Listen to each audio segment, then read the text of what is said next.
നമ്മളെ ജിമ്മുകളിലൊക്കെ കണ്ടുവരുന്നൊരു സിസ്റ്റം ഉണ്ട്. മെക്കാനിക്കലിയാണ് ഇവിടെ ട്രെയിൻ ചെയ്യുന്നത്. മെക്കാനിക്കൽ എന്ന് പറയുമ്പോൾ ഒരു സിസ്റ്റം ഉണ്ടാകും, അത് നോക്കിയിട്ട് അതനുസരിച്ച് ചെയ്യുക. അപ്പോൾ നമുക്കൊരു വർക്ക്ഷോപ്പ് പോയി കഴിഞ്ഞാൽ നട്ട് അയക്കാൻ ഒരു സിസ്റ്റം ആയിരിക്കും, അതിനെ ലെഫ്റ്റ് റൈറ്റ് നോക്കി കറക്റ്റായിട്ട് അയച്ചു കൊടുക്കുക. അങ്ങനെ ഒരു സിസ്റ്റത്തിലാണ് ഇവിടുത്തെ അധിക ജിം സെൻറ്റേഴ്സും പോകുന്നത്.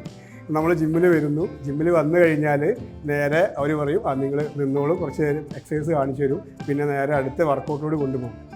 അതാണ് ചെയ്യുന്നത് നേരെ വന്നു കഴിഞ്ഞാൽ. പക്ഷേ ഈ മെക്കാനിക്കൽ സിസ്റ്റം നമ്മൾ ആദ്യം ജിം സെൻറ്ററിൽ മാറ്റണം. നിങ്ങളാണ് ജിമ്മിൽ വരുന്നത്, നമ്മളിപ്പോൾ ജിമ്മിൽ മുന്നേ വർക്കൗട്ട് ചെയ്യുന്ന ആളാണ്. അപ്പോൾ നിങ്ങൾ ജിമ്മിൽ വന്നു കഴിയുമ്പോൾ നിങ്ങളുമായിട്ട് സംസാരിക്കാൻ ആദ്യം നമ്മൾ ചെയ്യുക. നിങ്ങളുടെ സംസാരിച്ച് നിങ്ങളുടെ കാര്യങ്ങൾ എന്തൊക്കെയാണെന്നൊക്കെ അറിഞ്ഞ് നിങ്ങളുമായിട്ട് ഒരു ജിമ്മിൽ വരുമ്പോൾ മെൻ്റലി ആൻഡ് ഫിസിക്കലിയാണ് നമുക്ക് ആവശ്യം. നിങ്ങൾ വന്നു കഴിയുമ്പോൾ നമ്മൾ ആദ്യം കുറച്ച് ക്വസ്റ്റ്യൻസ് ഉണ്ടാക്കിയിട്ടുണ്ട്, പാർക്കി ക്വസ്റ്റ്യൻസ്.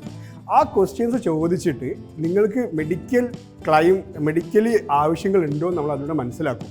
ഒരു മെഡിക്കലി നമുക്ക് ആവശ്യമുള്ള ഡോക്ടറുടെ സപ്പോർട്ട് വേണോ എന്നുള്ളത്. അത് ഇവർ തന്നെയാണ് നമുക്ക് ഉത്തരം തരുന്നത്. നമ്മുടെ ചോദ്യങ്ങളിൽ നിന്ന് നിങ്ങൾ തന്നെയാണ് ഉത്തരം തരുന്നത്.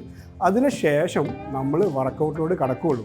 നിങ്ങളുടെ ഗോള് മനസ്സിലാക്കി, നിങ്ങളുടെ ആഗ്രഹങ്ങൾ മനസ്സിലാക്കി, അതിന് വേണ്ട രീതിയിൽ ഞങ്ങൾ മോൾഡ് ചെയ്യുന്നു. അവിടെയാണ് ഒരു ട്രെയിനേഴ്സിൻ്റെ ആവശ്യകതയുള്ളത്. Cardio respiratory system and muscular respiratory system, ഇതാണ് നമുക്ക് രണ്ട് പെർഫോമൻസുകളാണുള്ളത്. ഇതിൽ ഇവരുടെ കാർഡിയോ സിസ്റ്റം എങ്ങനെയാണ്, എത്രത്തോളം ഇവർ പവർഫുൾ ആണെന്ന് നമ്മൾ നോക്കും. കാരണം നമ്മുടെ ഹൃദയത്തിന് കൂടുതൽ വർക്ക് വരുമ്പോഴാണ് നമ്മൾ പ്രോബ്ലംസ് ഉണ്ടാകുന്നത്. അപ്പം ആദ്യം ഹൃദയത്തെ നമ്മൾ നോക്കും, കാർഡിയോ റെസ്പിറേറ്ററി സിസ്റ്റം.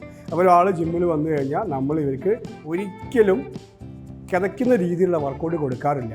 ഒരു 3 ദിവസം, ഫസ്റ്റ് 3 days നമ്മൾ വർക്കൗട്ട് കൊടുക്കുമ്പോൾ അവരെ കിതപ്പിക്കാറില്ല. ഒരു 20 minutes, 15 to 20 minutes നമ്മൾ അവരെ വാക്ക് ചെയ്യിപ്പിക്കും. ഇതാണ് ഇനി ഫസ്റ്റായിട്ടൊരു ജിമ്മിൽ നമ്മൾ ചെയ്യേണ്ട കാര്യം. രണ്ടാമത്, പെർഫോമൻസ് ഇൻക്രീസ് ചെയ്ത് കൊണ്ടുവരാം. വെയ്റ്റ് ട്രെയിനിങ്ങിലോട്ട് പോകുമ്പോൾ തന്നെ നമ്മളൊരു 5 വെയ്റ്റ് ട്രെയിനിങ്ങിനെ നമ്മൾ ആദ്യം പ്ലാൻ ചെയ്യും. ഇവർ ചെയ്യുന്ന പോസ്റ്റർ കറക്റ്റാണെന്ന് നോക്കും, പിന്നെ പെർഫോമൻസ് നോക്കും. അതിൻ്റെ ശേഷമാണ് നമ്മൾ ഇവരെ ഒരു പതിയെ ഇൻറ്റൻസിറ്റിയിലോട്ട് കൊണ്ടുപോകുന്നത്. ഈ അപകടങ്ങൾ ഉണ്ടാകുമ്പം ഒരു സർട്ടിഫൈഡ് ആയിട്ടുള്ള ക്വാളിഫൈഡ് ആയിട്ടുള്ള ഒരു ട്രെയിനർ ആണെങ്കിൽ ഒരാൾക്ക് ഒരു സ്ഥാപനത്തിൽ വരുമ്പോൾ അസ്വസ്ഥത അനുഭവപ്പെടുകയാണെങ്കിൽ അത് തിരിച്ചറിയാൻ പറ്റണം. നമുക്ക് കാണുമ്പോൾ തന്നെ ചില ആൾക്കാർക്ക് ചെസ്റ്റ് പെയിൻ വരുമ്പം അല്ലെങ്കിൽ അവരുടെ ബോഡി അനാട്ടമി നമുക്ക് കാണിച്ചു തരും ഒരു ഇഞ്ചുറി വരാൻ പോവുകയാണ് എന്നുള്ളത്. മുഖമൊക്കെ വെളുത്ത് വിളറുക, ചുണ്ട് ബ്ലൂയിഷ് കളറാവുക, മസിൽസിന് ക്രാമ്പ് സംഭവിക്കുക, ചില കാലിന് നമ്മുടെ കാഫ് മസിൽസിനൊക്കെ ക്രാമ്പ് സംഭവിക്കുക. അങ്ങനെയൊക്കെ സംഭവിക്കുമ്പോൾ നമുക്ക് മനസ്സിലാക്കാൻ പറ്റും ഇവർക്കിടെ ഇഞ്ചുറി സംഭവിക്കാൻ പോവുകയാണ്, ഒരു അസ്വസ്ഥതയുണ്ട്. അപ്പോൾ നമ്മൾ വർക്കൗട്ട് നിർത്തി പെട്ടെന്ന് തന്നെ മെഡിക്കൽ സഹായം തേടണം. അതിന് ക്വാളിഫൈഡ് ആയ ട്രെയിനേഴ്സിനെ പറ്റുള്ളൂ. നമ്മുടെ നാട്ടിൽ ഈ മെക്കാനിക്കൽ സിസ്റ്റമുള്ളതാക്കി ഇത് പറയാൻ പറ്റില്ലല്ലോ. നമ്മളെ ഹ്യൂമൻ അനാട്ടമി ആൻഡ് ഫിസിയോളജി എല്ലാം മനസ്സിലാക്കുന്ന ആളുകൾക്ക് ഇത് സാധ്യമാവുകയുള്ളൂ. ഓരോ ഏജ് കാറ്റഗറിക്ക് വേറെ ട്രെയിനിങ് ഇല്ല, പക്ഷേ ഇൻറ്റൻസിറ്റി മാറ്റങ്ങളുണ്ടാവും. ഓരോ ആളുകൾക്ക് അനുസരിച്ചിട്ടാണ്, അവരുടെ ലൈഫ് സ്റ്റൈൽ അനുസരിച്ചിട്ടാണ്. സിത്തു ചേച്ചി വർക്കൗട്ട് ചെയ്യുന്നത് വേറൊരു രീതിയിലാണ്, അവരുടെ ഇൻറ്റൻസിറ്റി വേറെയാണ്. ഇവർക്ക് ആക്ച്വലി ഒരു ബ്രീത്തിങ് പ്രോബ്ലം ഉണ്ട്. വർക്കൗട്ട് ചെയ്യുമ്പോൾ ബ്രീത്തിങ് ഇഷ്യൂസ് ഉണ്ടായിരുന്നു സ്റ്റാർട്ട് ചെയ്യുന്ന കാലത്ത്. ആ ബ്രീത്തിങ് ഇഷ്യൂസിനെ നമ്മൾ ട്രെയിനിങ്ങിലൂടെ പതിയെ ഓവർകം ചെയ്തു. ഇപ്പം ഒരു 90% ആ ഇഷ്യൂസിനെ നമ്മൾ കവർ ചെയ്ത് തന്നെ പറയാൻ പറ്റും. ആദ്യം ഒന്ന് കിതയ്ക്കുമ്പോഴത്തേക്ക് ബ്രീത്ത് ചെയ്യണമായിരുന്നു, നമ്മുടെ അതിന് വേണ്ട സപ്പോർട്ടൊക്കെ ഉപയോഗിക്കണമായിരുന്നു. ജിമ്മിൽ വരുമ്പം എന്നും കൊടുക്കുമായിരുന്നു.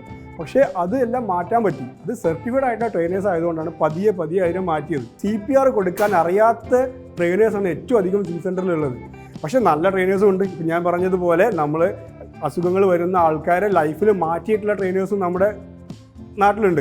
ഗവൺമെൻറ് എല്ലാ സ്ഥാപനങ്ങൾക്കും ഒരു സ്റ്റാൻഡേർഡൈസേഷൻ ഫോം കൊണ്ടുവരണം. ഇന്ന ക്വാളിറ്റികൾ എല്ലാവരും കവർ ചെയ്യണം എന്നുള്ള ഒരു സ്റ്റാൻഡേർഡൈസേഷൻ ഫോം കൊണ്ടുവന്ന് അതിലൂടെ സ്ഥാപനങ്ങൾ പ്രവർത്തിക്കാനുള്ള സിസ്റ്റം കൊണ്ടുവരണം. നിലവിൽ അങ്ങനെ ഒരു സ്റ്റാൻഡിംഗ് ഓർഡർ ഇല്ല.